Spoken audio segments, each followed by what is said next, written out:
How can you better support your patient's brain health?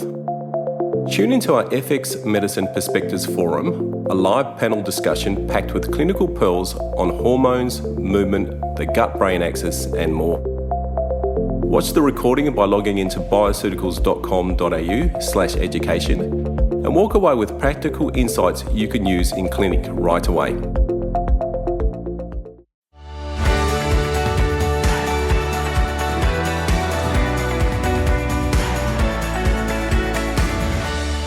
Hi, and welcome to FX Medicine by Bioceuticals, where we bring you the latest in evidence-based, integrative, functional, and complementary medicine. FX Medicine by Bioceuticals acknowledges the traditional custodians of country throughout Australia, where we live and work, and their connections to land, sea, and community. We pay our respect to their elders past and present, and extend that respect to all Aboriginal and Torres Strait Islander peoples today. With us today is Dr. Lara Briden, a well-known naturopathic doctor, keynote speaker, and best-selling author. Today, we're going to discuss androgen excess and androgen sensitivity. Welcome to FX Medicine by Bioceuticals, Lara. Thank you so much for being with us today. Thanks for having me, Emma. I'm looking forward to our conversation. Yeah, me too. Now, to get things started, let's begin with what are androgens and what role do they play in health? Yeah, good starting point. So, of course, they're steroid hormones, primarily testosterone and DHEA would be the two biggest ones. Androstenedione is another one.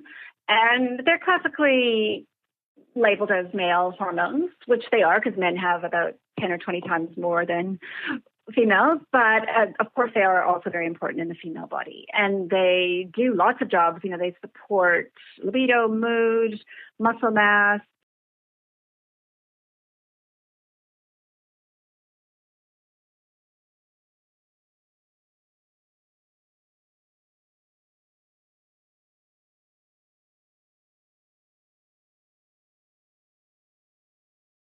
And that, of course, that's a spectrum as well, because there's a variance of normal in that. I mean, some women are just hairier than others. That's just genetic. But, of course, at a certain point, it crosses the line into hirsutism, acne, particularly strong jawline acne or breakouts, a particular kind of hair loss, which is this thinning, the kind of widening of the heart, miniaturization of the hair follicles. And then, of course, other signs, indirect signs would be weight gain around the middle, menstrual irregularities. That starts to get into the territory of polycystic ovary syndrome, which, of course, we're going to talk about. Okay, fantastic.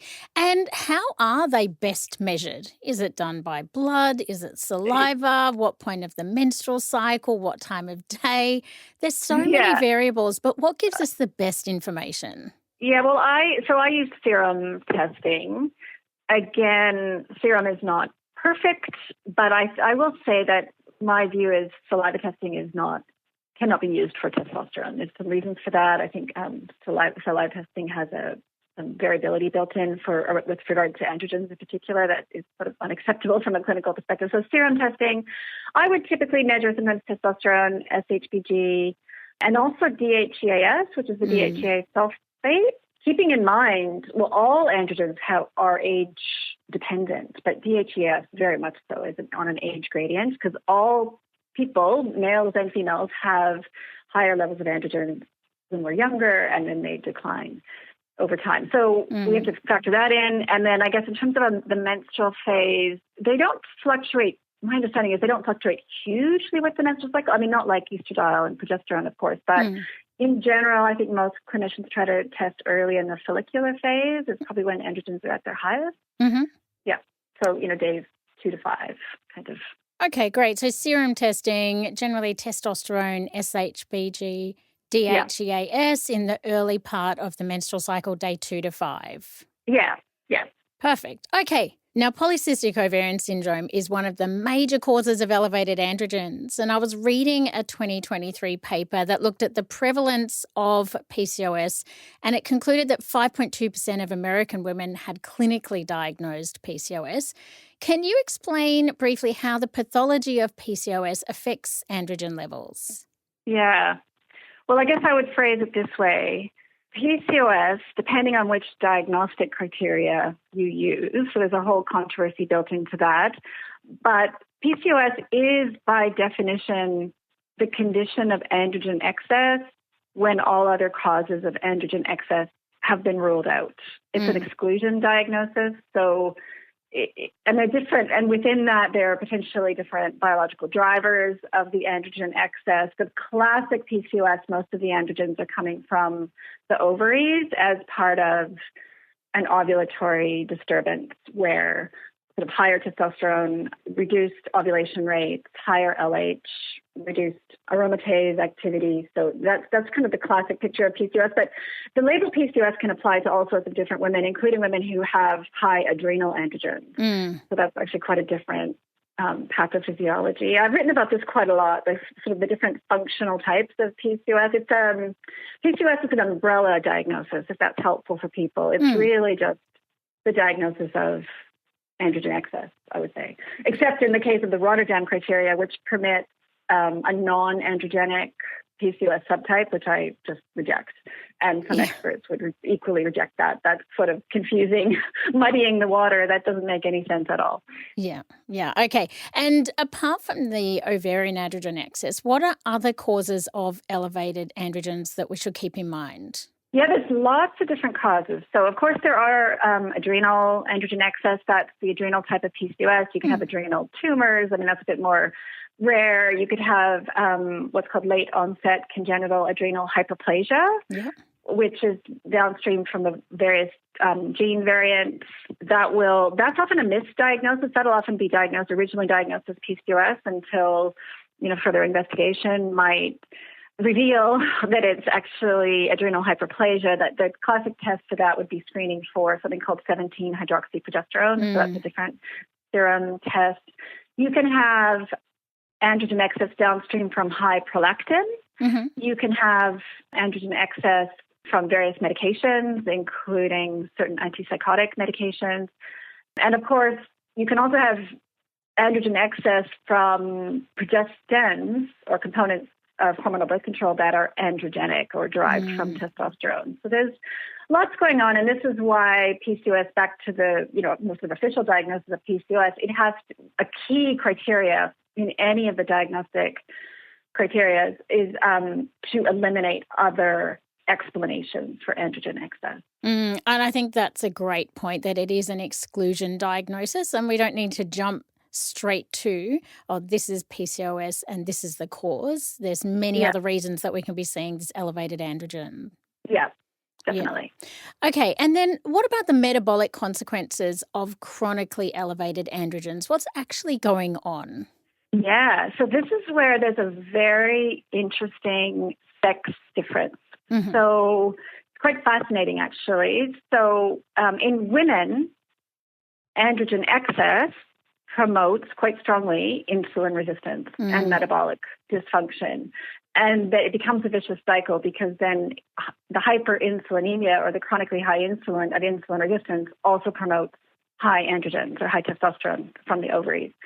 So that is, for women that happens. For men, it's the exact opposite. Men will, low androgens or, too low testosterone will promote insulin resistance. So it's quite a fascinating area of biology to kind of look into. I'm actually sort of trying to do a bit of a deep dive into that right now as part of a paper that I'm helping to co-author on the intricate sort of bidirectional relationship between insulin resistance and androgen excess in women specifically. And, we have patients coming in to see us, and one of the first things that they have as a complaint is this central weight gain.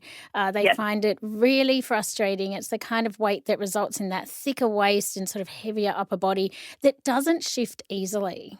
Absolutely. So that's the classic visceral adiposity, or the increased volume of visceral fat that is strongly associated with, probably downstream from insulin resistance. It's also directly induced by androgen excess in women. So that, as you say, it can be tricky to shift that. And I would say as a clinician, really the only way to start to shift that is to lower androgens. and also improve insulin sensitivity, which means lowering insulin, is really the only way to sort of regain the narrower waist. Women, classically in a healthy state would have more of an hourglass shape, and that's largely because of sort of estradiol dominance, and estradiol promotes insulin sensitivity and the redistribution of fat from the middle to the lower body. Like the kind of classic gynoid fat distribution would be under the influence of higher estrogen and lower androgen. I love that emphasis of, really to get to the root problem and the root cause, we must aim our treatments to lower the androgens and lower the insulin. Yeah. That's where we need to be focusing. But conversely, Lara, what are the consequences of chronically low androgens? Because I see this in a lot of my patients. I'm very surprised how often I'm seeing these low androgen states. But what's the problem with having low androgens for a woman? Yeah. So let's explore that. And I'm actually curious, Emma, to hear a little bit of your, feedback as to what you see. But first, I'll just kind of share what I know about this. Definitely, I know what you mean. You can, the more sort of classic signs of lower androgens in women would be lower mood, potentially lower libido. I've often observed that with a higher tendency to autoimmune type conditions, because androgens generally have an immune stabilizing. So this would be the population of patients who are kind of flaring up into different autoimmune. There'd be reduction in body hair. So you will have people who are just naturally quite lower in body hair, even to the point of, losing pubic hair would be sort of a sign over time of lower androgens. The interesting thing, sort of just zooming out, is this work from a scientist called Bernard Cressy out of Canada, out of Vancouver, where he's looked at, I think he would phrase it as kind of prenatal programming of androgen levels. So there is sort of a blueprint that we're born with. It's going to be partially genetic, partially epigenetic, where, for example, we do know that female fetuses that are exposed to higher levels of androgens in utero will later, grow into a woman with tending to higher androgens. And that can obviously be associated with insulin resistance, PCOS, weight gain, all that side of things. Conversely, female fetuses who are exposed to lower androgens in utero are more likely to grow up with a tendency to autoimmune and endometriosis and heavier menstrual flow and things like that. So it is I think we're sort of, calibrated, and I think a lot of us clinicians can observe that. There's some women who are just, I've even said to patients, like, let's feel like you're really just sort of low androgen person. Like they've almost usually been like that almost, throughout all of their adult lives. You can see that, as opposed to, on the other side, women who are tending to higher androgens. So, and it's all, it's not a pathology in that sense that, it's a calibration. So there's adaptive mechanisms for both. So they can be, actually, what the literature shows is having that female physiology that's tending more to higher insulin, higher androgens. That's a survival mechanism. Those would have been people who were, whose ancestors had to, survive tough times and be able to reproduce in in famine situations and things like that. So it's kind of a superpower, but of course in our modern world it can be quite, difficult to manage. Yeah, absolutely. And I feel what I see clinically is the low energy states of these women that are presenting with these chronically low androgens. That's what they come in saying, look, I think my iron must be low, but, it's been checked by my GP. I've been told that my thyroid and my iron is fine, but yet I'm still so exhausted. I'm sleeping reasonably well. I don't know what's wrong with me.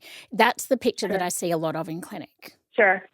Yeah, and so then you might pick up a low DHEAS or kind of like a low normal reading, something like that. Yeah, I've seen similar. And like I said, it often goes hand in hand with, in my observation, some degree of kind of autoimmune something happening. Yeah, very much so.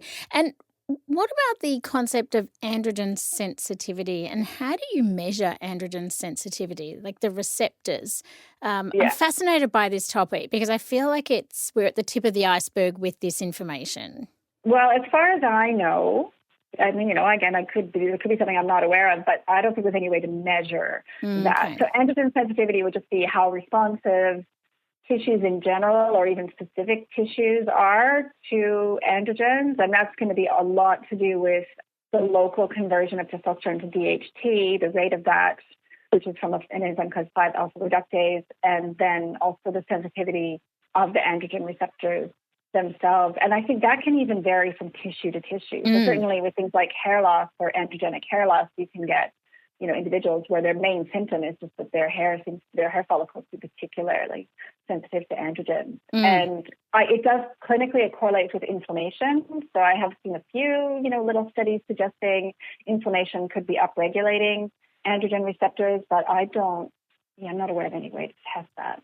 Apart from symptoms, again, it's a clinical diagnosis. Yeah. Okay. Well, I guess the future of medicine will reveal more over time on that side of things. But, I'd really love to understand how we could manipulate that receptor sensitivity. Could we dial it up or could we dial it down?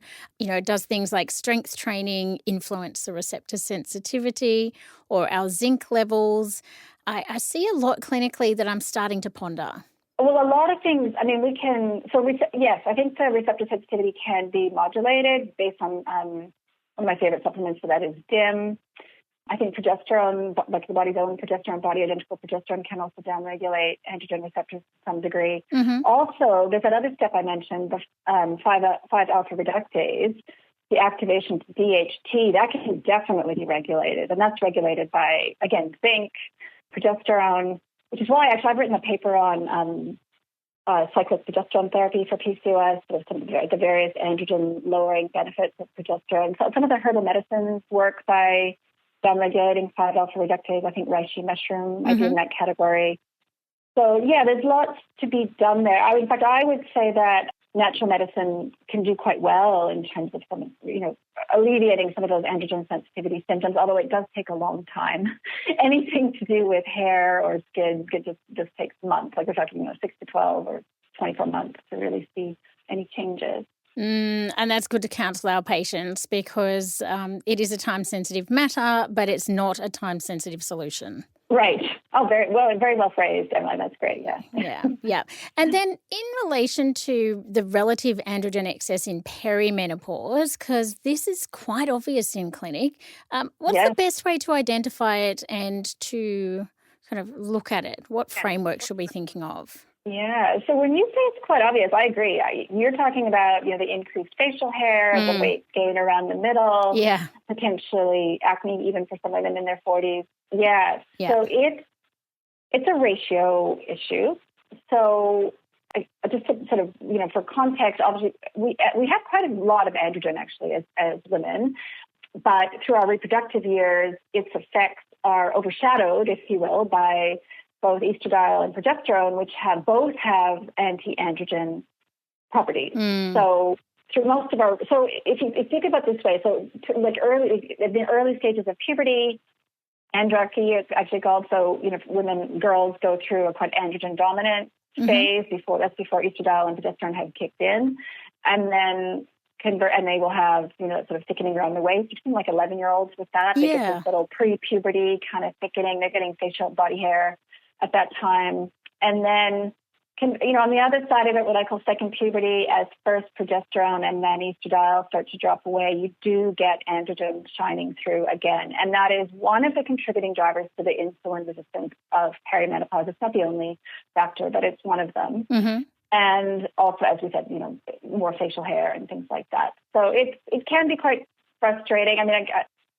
Again, in terms of diagnosing that, it would be one actually really classic thing, just to bring in SHBG. We mentioned it at the start, but sex hormone binding globulin for women is a very useful test, I find. It's one of the hormone tests that I do quite a bit just to get a gauge on that, because in the classic situation of androgen dominance, SHBG will be low, or sex hormone binding globulin will be low, and that it can just be pushed down by androgens themselves, will lower SHBG, but so does reduced estrogens will result in lower SHBG. Insulin resistance, hyperinsulinemia pushes down on SHBG. The other thing that causes low SHBG and therefore relatively high androgens is hypothyroidism. So that's another factor in all of this. So getting a look at, someone's SHBG, if it's below normal, on the very low end of normal, that can give you sort of a diagnostic metric, but also kind of a signpost of, if we could get SHBG up, that can really improve things. And there's lots of ways to get SHBG up, improving insulin sensitivity, even things like phytoestrogen raise SHBG. I think that's one of the ways they benefit insulin sensitivity and PCOS and other things. that would even include soy. I mean, I know soy is super controversial. I'm sort of a soy agnostic. I think it has I think soy as a food has a place. It can definitely, in women, help to raise SHBG, which is good. Yeah. Yeah. Yeah, absolutely. I think that's a great little clinical tip, is to look at the SHBG and see if it's at the lower end of normal, where, there could be the androgen dominance, low estrogen, some insulin resistance, hypothyroidism. All of those things can cause lower SHBG. But then the use of therapeutic doses of phytoestrogens to help increase the SHBG, to help support that hormonal balance. Yeah, definitely. The other thing that raises SHBG, is kind of quirky, is coffee.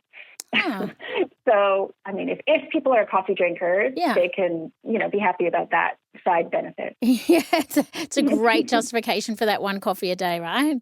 Yeah, exactly. Wonderful. Now, I do want to cover a very challenging clinical presentation, the one of female pattern hair loss or androgenic alopecia. When I see this on an intake form, I almost sort of cringe and go, oh my goodness, what am I going to do? Yeah. Like, I really struggle treating this, Lara. But first of all, what causes it to occur, and then how can we address it? Yes.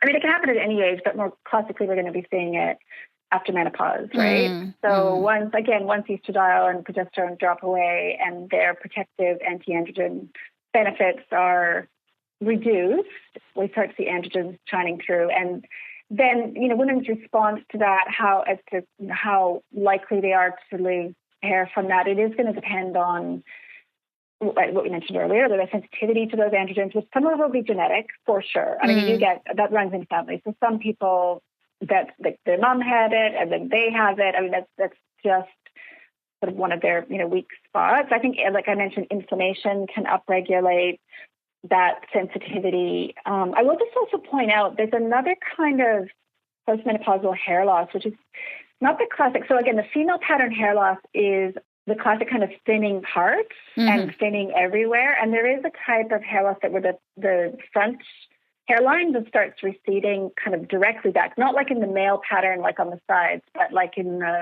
directly back. That actually can be linked more to an autoimmune condition. I think there's something called lichen planopularis.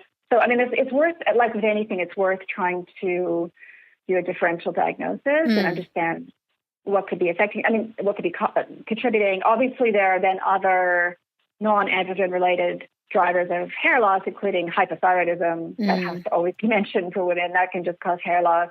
There's the telegenic, like the hair loss from undereating or stress, and that typically would have a 3-month, whenever the stress is, 3 months later, you're going to see massive hair loss. So that needs to be interpreted correctly. I will just point out that another major driver of female pattern hair loss, which I mentioned earlier, but progestins that are androgenic. The biggest one, the strongest one is levonorgestrel, which is in the hormonal IUD, in some of the implants, it's in some of the pills, although if it's in a pill combined with synthetic estrogen, its androgenic effects will be less because it's buffered by estrogen. But those all classically promote female pattern hair loss. They promote miniaturization of hair follicles. Oh dear. So especially in people who already have a genetic predisposition to that and estrogen sensitivity, having had years on those types of progestins can cause this female pattern hair loss. It's quite a heartbreaking cause, actually, because it was preventable. Yes. The other thing to understand about the miniaturization that happens to hair follicles under the influence of androgens, it's irreversible after a point. So it's depending on, and so people can talk to their specialist, like they can do a kind of follicle test where I think they actually look at the follicle, like pull a hair and sort of look at it under the microscope, and they can see to what degree miniaturization has occurred. And that, unfortunately, can be irreversible. So that would be the case too for years on a progestin. If the female pattern hair loss is from that, and then a woman heads into menopause, I don't know. I'm not sure there's any coming back from that, really, which is hard, confronting. But if it's shorter term and it's only been, a year or two, I think that it can be reversed. That's my understanding. But it is very common for women to be on, progesterone in a pill or the Mirena or Kyleena. It is extremely common, and it may be a discussion that we have with our patients. possibly when they're a bit younger, about birth control options of, what the pros and cons of each are. Well, exactly. And, that's a lot of my work has been trying to bring that discussion into the mainstream, is really questioning what are we doing with this routine prescription of these contraceptive medications, which have far-reaching implications. So there was actually just a study, and we could put this in the show notes, that came out, it was quite startling, came out about 6 months ago, where they looked at the skin and hair side effects from progestin-only methods, including the hormonal IUD. And it was hirsutism, acne, female pattern hair loss, exactly as you would expect from an androgenic substance. And it was quite significant. I mean, so obviously not all women that's an example of sensitivity, right? Like, so some women can have that medication and not really develop any androgen symptoms from it. And some women are very sensitive. And that's what we talked about before, genetic sensitivity. Absolutely. I was at a conference on the weekend, Lara, and Leah Heckman did a presentation. And in that presentation, there was some brain imaging and of how the oral contraceptive pill affects different parts of the brain. And I found it fascinating how some parts of the brain are upregulated and others are downregulated due to the effects of the pill.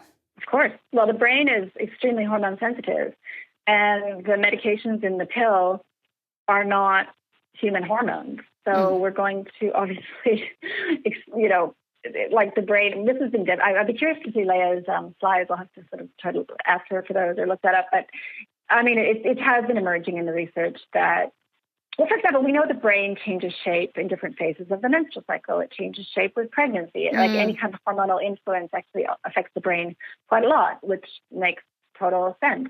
And so then if you put into the mix molecules that are quite different from human hormones, their effect on the brain is going to be quite different from human hormones. It's obviously, cannot mimic them. So it's troubling. It is actually very, very troubling when we think about how widespread these medications are and how little we know about them and how we're just starting to, consider things like that. Absolutely. It bothers me a lot. I mean, actually, that's a good segue. Let's shift the focus to the treatment options. Now, study I looked at pathological conditions that cause androgen excess in about 1,280 patients, and concluded that PCOS was the key driver in over 80% of cases.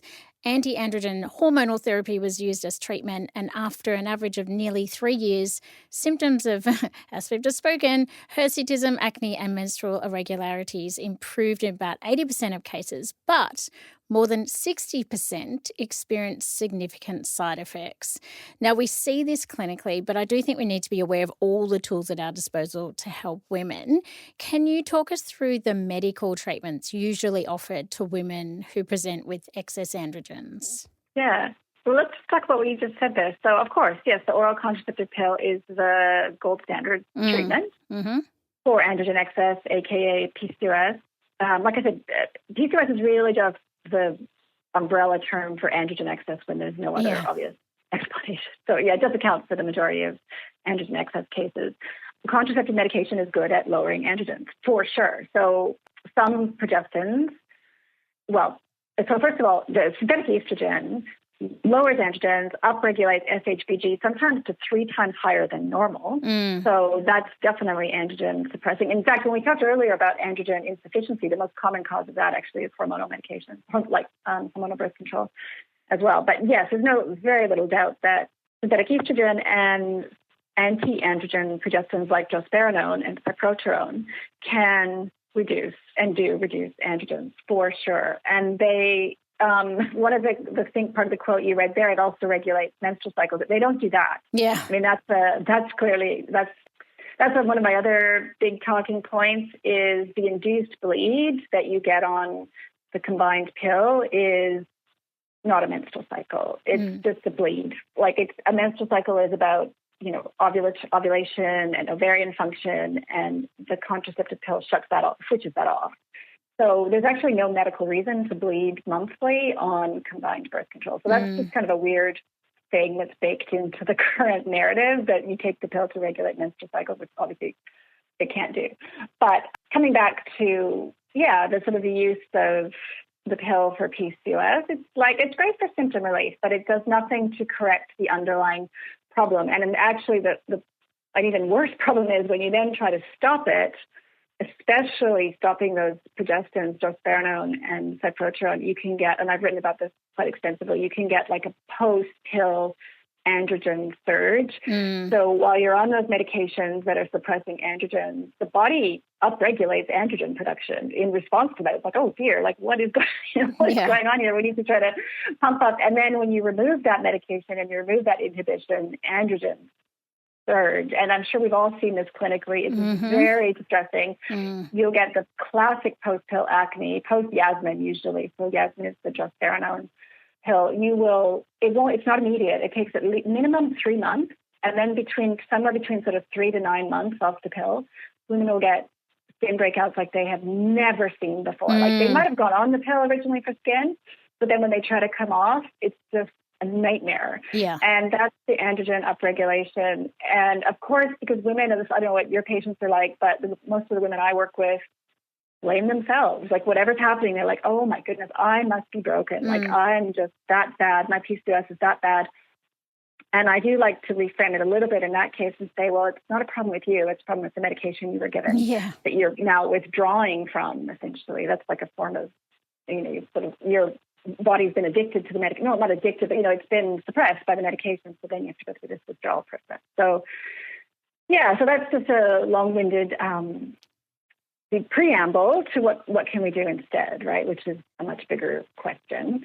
And I think step one is to reassure women that they're not broken. There are ways to lower androgens naturally. And through my lens, it starts with having the goal of reestablishing regular ovulation, because the estradiol and progesterone that we make with an ovulatory menstrual cycle have anti-androgen properties. Like I said, our own female hormones are great anti-androgens, but we do want to promote them. And that means promoting ovulation through what we need to do, correcting the obstacles to ovulation, which in some cases is insulin resistance, some cases nutrient deficiency, right? What's your experience with zinc? I read a study that 50 milligrams of zinc in women with PCOS for a duration of 8 weeks showed improvements in oxidative stress markers, which I thought was amazing. So great to see. Yeah. But what's your experience with this mineral? I personally love it for use in this space. I've got the same. I think I've got that same study on my one of my blog posts about zinc. Yeah, so it does. One of its mechanisms is it downregulates the 5-alpha reductase that we talked about. That converts testosterone to DHT. So it's great. I mean, it's I'd say zinc is one of my top first supplements for androgen excess, for PCOS. And I always get the question, just to give the sort of sex differences here. So, I've written that zinc can lower androgens in a good way in women. And then I get some of my readers coming back to me. It's like, well, they read somewhere that zinc can increase androgens in men. I'm like, it can. Yeah. Because it's normalizing the system. So, but the fact that it can increase androgens in men doesn't mean it, can't also lower them in women. It's normalizing. Yeah, absolutely. You see that that balancing effect in many of our therapies, our nutrients, our herbs. It has that beautiful balancing effect. Absolutely. Yeah. And also, just to be clear, I mean, I also get the question, I say zinc can lower androgens, and then people worry that it will push them too low. It's like, it won't do that. No, it won't. It's not going to push androgens below a normal level in women. I mean, there are safety issues. I mean, I think there's a limit on how much zinc to take. It's not like some is good, more is better, but, lowering androgens too much is not one of the concerns. Yeah, absolutely fantastic.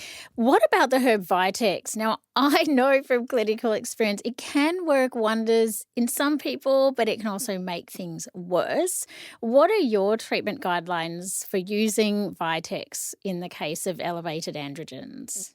Well, the only time I really use it is when there's demonstrated higher than normal or high normal prolactin on a serum test. And that would be 2 prolactins, actually, because one, you have to, as you know, prolactin's a little bit reactive and tricky. You have to sort of test it under certain conditions. And a one-off high prolactin, you don't want to read too much into that. But if it's demonstrated, if people are running at a higher than normal level of prolactin, I find that's when vitex works the best. I have, for 25 years now, so I've been quite nervous about vitex for other situations of androgen excess. because it can increase DHEA. Actually, sorry, prolactin can increase DHEA. But yeah, so there are different clinicians out there that will use vitex for PCOS under certain situations. One is my colleague Fiona McCulloch, who has I think a whole blog post on how to dose when and how to dose vitex for PCOS. So maybe I might refer people to that. I generally don't prescribe it for PCOS. Likewise, I'm a little bit fearful of it. I've had a couple of cases when I was newer in clinical practice, and it just made things so much worse that I actually use it a lot less, I think, than the average practitioner as a result. Yeah, for sure. You mentioned reishi before, but I was reading some really great research when I was preparing for this episode on reishi and its anti-androgen properties. I wasn't aware of this. So do you use reishi? And if you do, what kind of doses are you looking at? I mean, I don't use it, not because I don't think it's good. Okay. So, I think it's in some formulas. I may have prescribed it as part of other, combination formulas.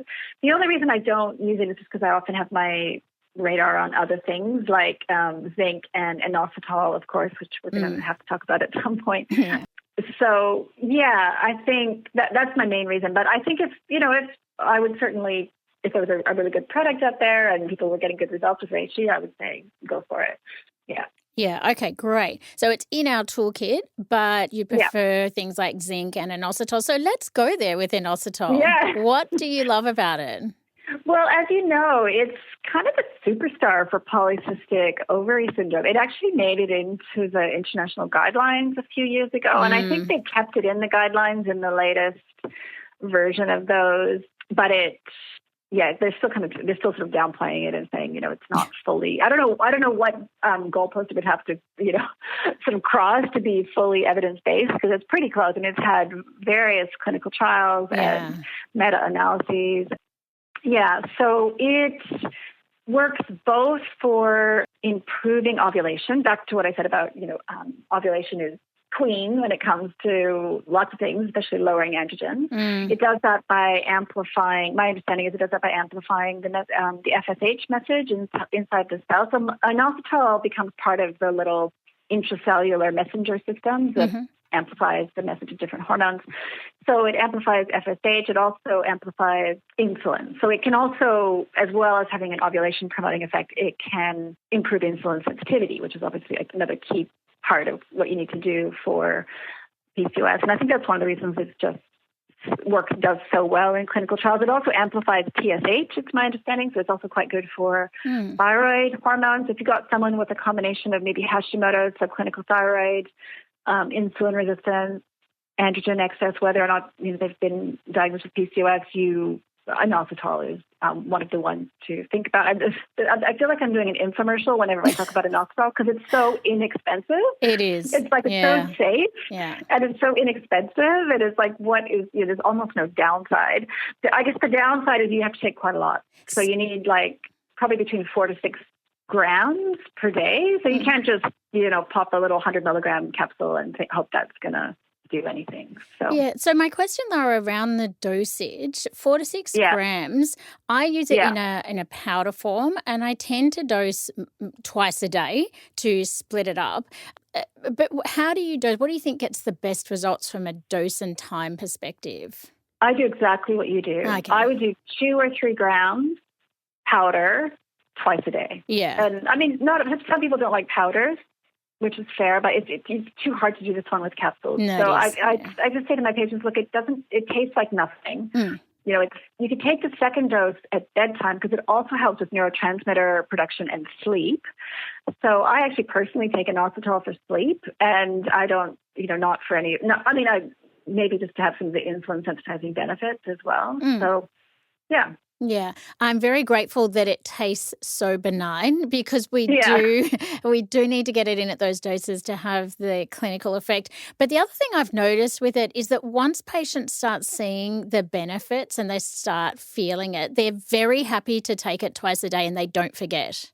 Yeah, it's good. You're right. Actually, I found the same for people who are, once they're committed and just in the routine of taking it.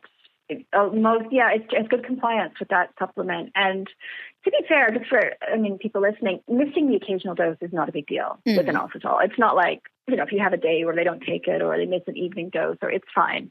They just generally trying to get it in at that level of 4 to 6 grams. Yeah, exactly. Now, what about that classic herbal combination of peony and licorice? Do you use it? Yeah. Do you like using it? What kind of doses? Where does it come in from that toolkit side of things for you? Yeah, I went through a phase of using it a lot, either as kind of liquid mix. This is back in when I was practicing in Sydney, or, as you know, there's a few, practitioner brand supplements that has that combo. I have used it quite a lot, and I think it's good. And I think there's a 2017 clinical trial in that combination. It works by different mechanisms. Actually, licorice is working on it's sort of working on some other enzymes that produce androgens. It's downregulating those. So I think it's good. I guess if I'm honest, though, it's kind of fallen off my prescribing palette plate, or what you call it, like just mainly because I'm just focused on the other things that we've just been talking about, Inositol, zinc, magnesium as well. Like I just find this, I guess in terms of cost and ease and just everything, I'm trying to get patients onto, some of the other supplements because the other thing that is worth repeating, this is a long-term strategy. I mean, Inositol is a supplement for years, potentially. So you have to prepare people for that. You could, back to the peony and licorice, what I have done sometimes is maybe use that for just 6 months to kind of really get things going, get ovulation going, but not consider that, as long-term. And in that case, that's better because then it's typically more expensive than Inositol, for example, but you could just use it for a while. And to be fair, you can easily combine peony and licorice combo with inositol and with zinc. It's not an either-or situation. Yeah, exactly. There's one other strategy I'd like to discuss with you from a treatment perspective, which is the diindolylmethane, which you mentioned a bit earlier. Yeah. Tell us about your clinical experience, your thoughts around using this. Well, the way I came to this supplement, of course, I know the supplement, from years ago as a estrogen clearing, supplement to potentially upregulate some of the estrogen detoxification pathways.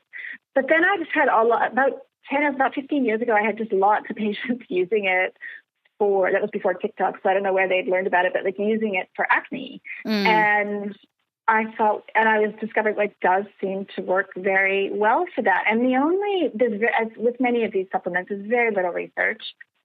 And the only thing I could sort of discover, maybe you have more to share on this, but I think it can, at the right dose, downregulate 5-alpha reductase. So again, downregulate that DHT production. It may also interact with androgen receptors, potentially. I don't think there's concrete evidence of that. And the sweet spot seems to be about 100 milligrams per day. I don't like to go much higher just because I think it can deplete estrogen. Do you have anything to add to that? What's your experience with it? I've gone, high dose for some patients, lower dose for other patients. And to be honest, there's a bit of a mixed bag of results. And I think it's because there's so much else going on in these patients that's contributing to that result.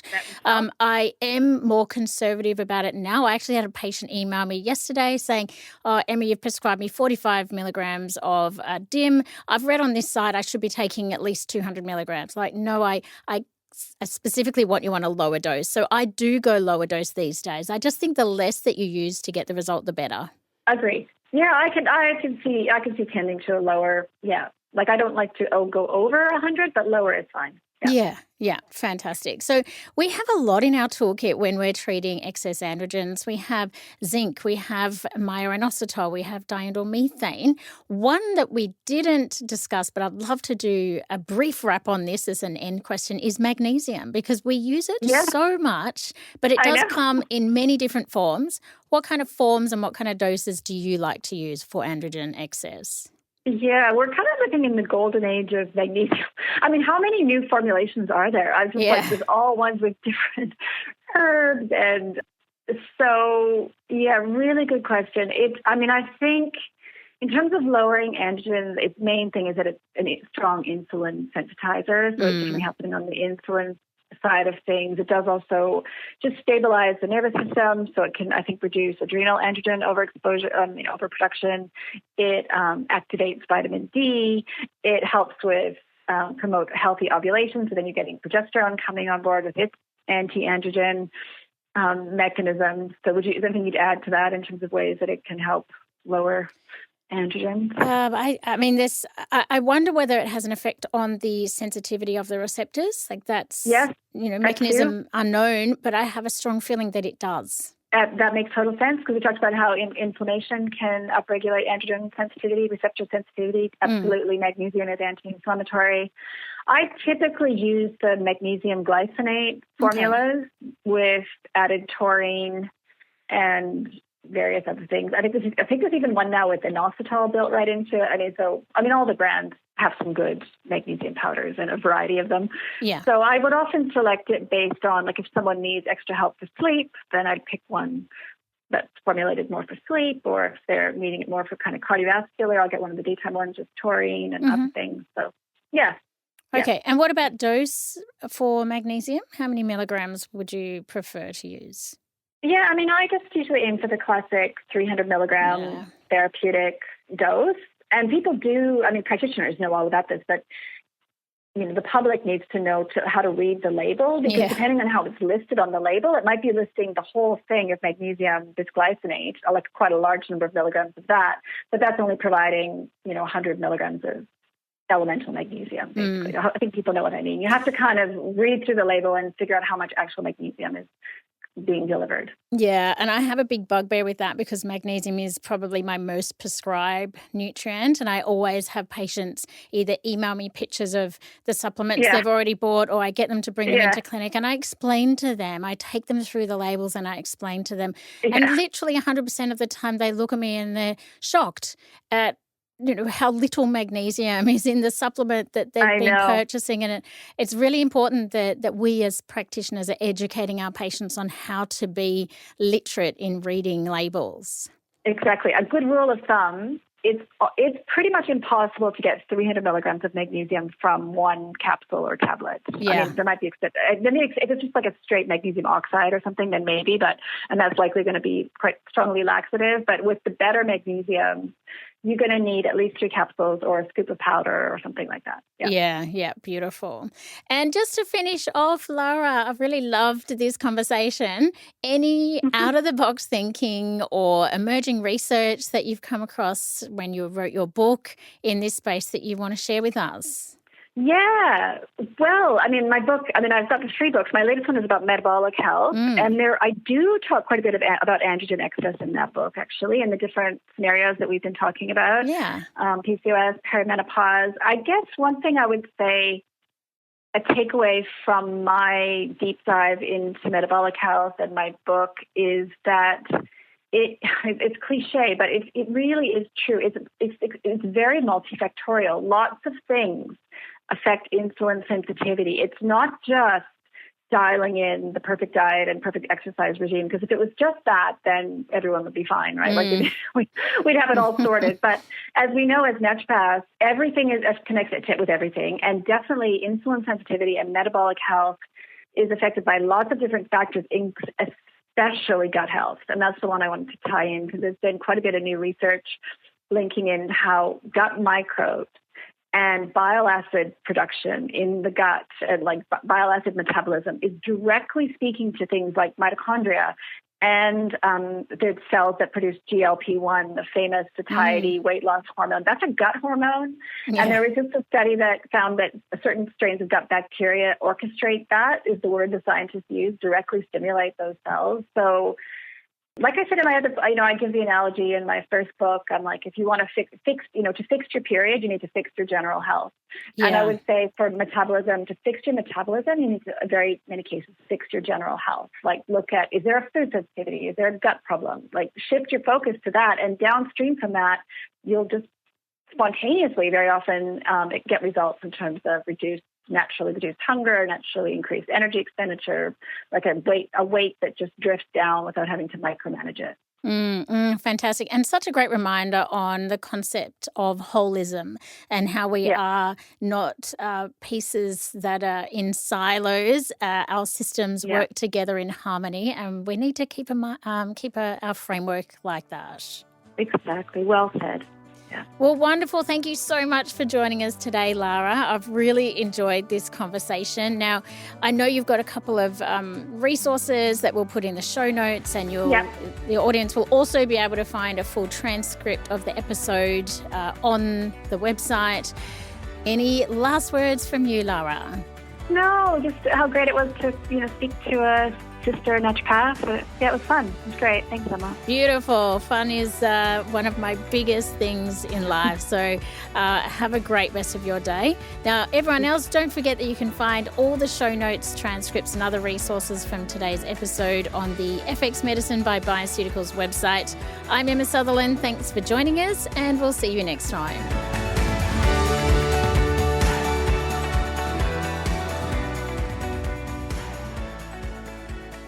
Enjoyed this episode? Subscribe to FX Medicine by Bioceuticals on YouTube by pressing our logo. You can also head to bioceuticals.com.au/education for more healthcare professional resources.